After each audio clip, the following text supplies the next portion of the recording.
आज की इस वीडियो में हम बात करेंगे 26 जुलाई के कर्क राशि फल के बारे में और साथ ही बताएंगे विदुर नीति के अनुसार इन 5 तरह के लोगों से दूर रहना देता है सुख। दैनिक राशिफल चंद्र ग्रहण की गणना पर आधारित है। राशिफल निकालते समय पंचांग की गणना और सटीक खगोलीय विश्लेषण किया जाता है। हमारे इस दैनिक राशिफल में सभी 12 राशियों का भविष्य फल बताया जाता है। इस राशिफल को देखकर आप अपनी दैनिक योजनाओं को सफल बनाने में कामयाब रहेंगे। आज के राशिफल में आपके लिए नौकरी, व्यापार, लेन देन, परिवार और मित्रों के साथ संबंध, सेहत और दिन भर में होने वाली शुभ अशुभ घटनाओं का भविष्य फल होता है। शुरुआत करते हैं आज के पंचांग से। 26 जुलाई 2020 दिन रविवार, श्रावण मास के शुक्ल पक्ष के षष्ठी तिथि सुबह 9:32 तक रहेगी। इसके पश्चात सप्तमी तिथि आरंभ हो जाएगी।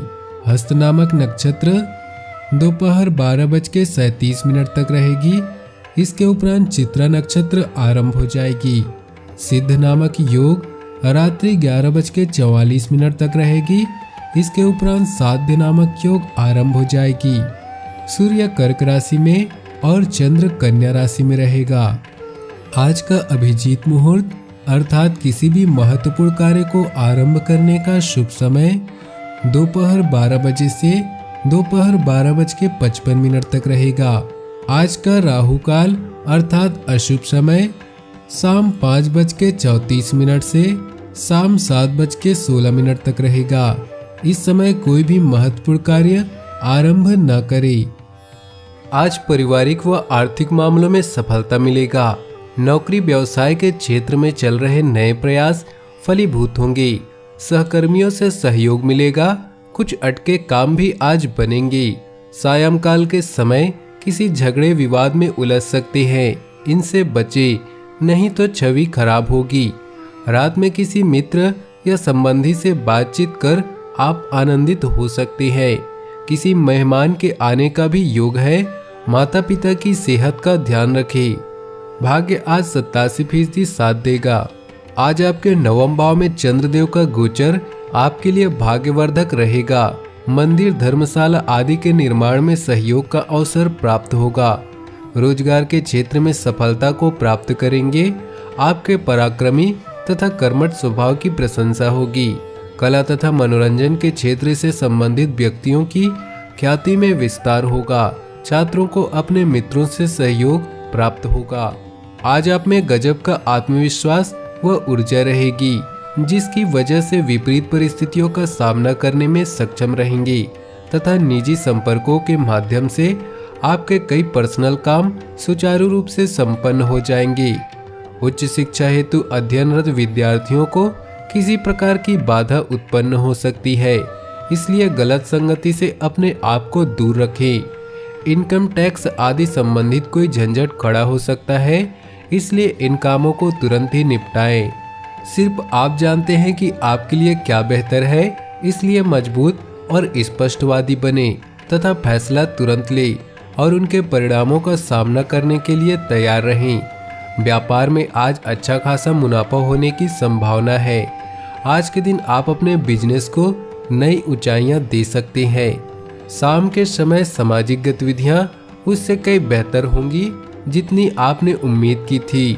विवाह प्रस्ताव के लिए समय सही है, क्योंकि आपका प्यार जीवन भर के साथ में बदल सकता है। रात को ऑफिस से घर आते वक्त आज आपको सावधानी से वाहन चलाना चाहिए, नहीं तो दुर्घटना हो सकती है और कई दिनों के लिए आप बीमार पड़ सकते हैं। आज आप अपने जीवन साथी के साथ कुछ बेहतरीन पल गुजार सकेंगे। छात्र जिस विषय में कमजोर है, उस विषय के बारे में आज अपने गुरु से बात कर सकते हैं। गुरु की सलाह आपको उस विषय की जटिलताओं को समझने में सहायक होगी।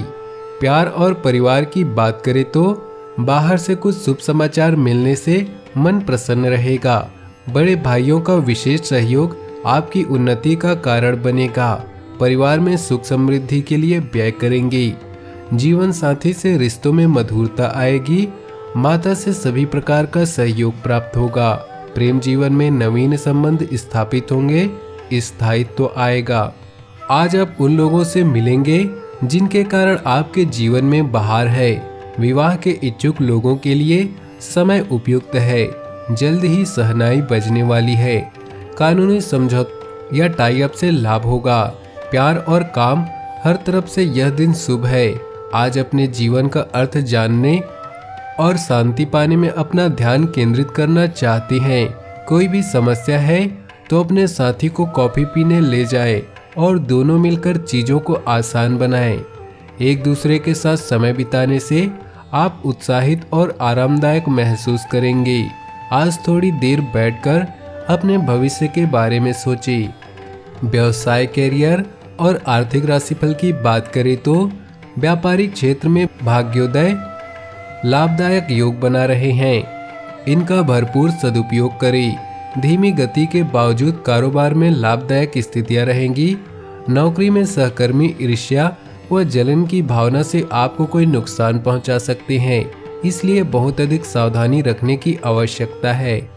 आज कोई बड़ा निर्णय लेने के लिए शुभ पल नहीं है। अपने दिल में झांके और भविष्य की योजना बनाएं। पार्टनर्स और करीबी साथी के साथ समय बिताएं। यह रोमांटिक पल पूरी उम्र आपके दिल में रहेंगे। आज अपने अस्तित्व की अर्थ की खोज में आपका सारा समय खर्च होगा। याद रखें, अभी जो आप बोएंगे वही भविष्य में काटेंगे। आज आप में से कुछ लोग सामाजिक न्याय या नैतिक मुद्दों पर विचार करेंगे। राजा की तरह जीवन जिए, हर चीज को अच्छे से हैंडल करें। अपने लक्ष्य निर्धारित करें। मूल मुद्दों को अपनी प्राथमिकता बनाएं। जो लोग डरते हैं वो लोग कुछ नहीं कर पाते। स्वास्थ्य की बात करें तो कुछ समय से लापरवाही की वजह से मोटापा बढ़ रहा है, उस पर जरूर काबू पाएं। संतुलित आहार के साथ साथ व्यायाम आदि पर भी ध्यान दें। भाग्यशाली रंग और भाग्यशाली अंक की बात करें तो आज आपके लिए भाग्यशाली रंग है आसमानी और भाग्यशाली अंक है 2।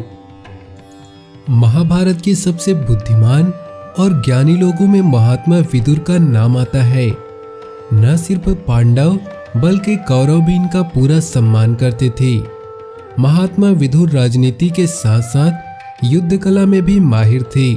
उन्होंने मानव कल्याण से जुड़ी कई ऐसी नीतियां बनाई हैं जिनका पालन करने पर इंसान की सामाजिक समस्याएं खत्म हो जाती है। उन्हीं नीतियों में से एक नीति में विदुर ने कहा कि इन 5 लोगों से दूर रहेंगे तो जीवन में हमेशा खुशहाली रहेगी, और इन लोगों के साथ रहेंगे तो जीवन में न केवल दरिद्रता रहेगी बल्कि कई समस्याओं से भी परेशान रहेंगे। आइए जानते हैं महात्मा विदुर कौन से 5 लोगों से दूर रहने के लिए कहा है। महात्मा विदुर ने कहा कि दूसरों की बुराई करना और दूसरों में फूट डालने का जिनका स्वभाव होता है, ऐसे लोगों से हमेशा दूर रहना चाहिए, क्योंकि दूसरों की बुराई और फूट डालने वाले व्यक्ति खुद तो पाप के भागी बनता ही है, साथ ही आपको भी भागीदार बनाते हैं। हिंदू धर्म ग्रंथों में इसको सबसे बड़ा पाप बताया गया है और ऐसे लोगों का हमेशा सर्वनाश होता है। जो लोग दूसरों को दुख देते हैं वो कभी सुख नहीं रह सकते, इसलिए ऐसे लोगों के साथ रहने से आप अपनी खुशियों को भी दुख में बदल लेते हैं। ऐसे लोगों का कभी भाग्य भी साथ नहीं देता, इसलिए लोगों को दुख देने वाले लोगों से दूरी बनाने में ही आपकी भलाई है। पापी लोगों से हमेशा दूरी बनाकर रखनी चाहिए, क्योंकि इसका अंत कभी अच्छा नहीं होता। कर्ण कितना बड़ा दानवीर था, लेकिन दुर्योधन के साथ रहकर भी उसके पाप का भी भागी बना और अंत उसको युद्ध में मृत्यु प्राप्त हुई। इसलिए न किसी के पाप में भागीदार बने और न ही किसी के पाप करने के विचार वालों का साथ दें। निर्लज इंसानों का कोई आदर नहीं करता। अगर आप ऐसे लोगों के साथ रहेंगे तो आपका भी कोई आदर नहीं करेगा, यहाँ तक कि ऐसे लोगों को तुच्छ समझा जाता है। दुर्योधन ने भरी सभा में निर्लजता के साथ द्रौपदी का चीरहरण करने को कहा और उस सभा में भीष्म पितामह और गुरु द्रोणाचार्य जैसे बड़े बड़े ज्ञानी थे, लेकिन किसी ने कुछ नहीं कहा। वह सभी पाप के भागी बने और अंत में मृत्यु को प्राप्त हुए। महात्मा विदुर ने अंत में अपनी नीति में कहा कि कामी इंसान से हमेशा दूरी बनाकर रखे। ऐसे लोग समाज में न इज्जत पाते हैं, बल्कि घर में भी इनको घृणा के दृष्टि से देखा जाता है।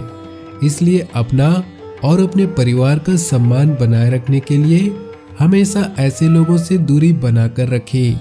ऐसे लोग आपको भी नुकसान पहुंचा सकते हैं। अपने जीवन में खुशियां बनाए रखने के लिए और भगवान भोलेनाथ का आशीर्वाद प्राप्त करने के लिए वीडियो को लाइक करें, दोस्तों के साथ शेयर करें और नीचे दिए कमेंट बॉक्स में सच्चे श्रद्धा भाव से ओम नमः शिवाय जरूर लिखें, ताकि आपकी सारी मनोकामनाएं जल्द से जल्द पूरी हो सके। वीडियो अंत तक देखने के लिए आप सभी का बहुत बहुत धन्यवाद। आपका दिन शुभ हो, मंगलमय हो।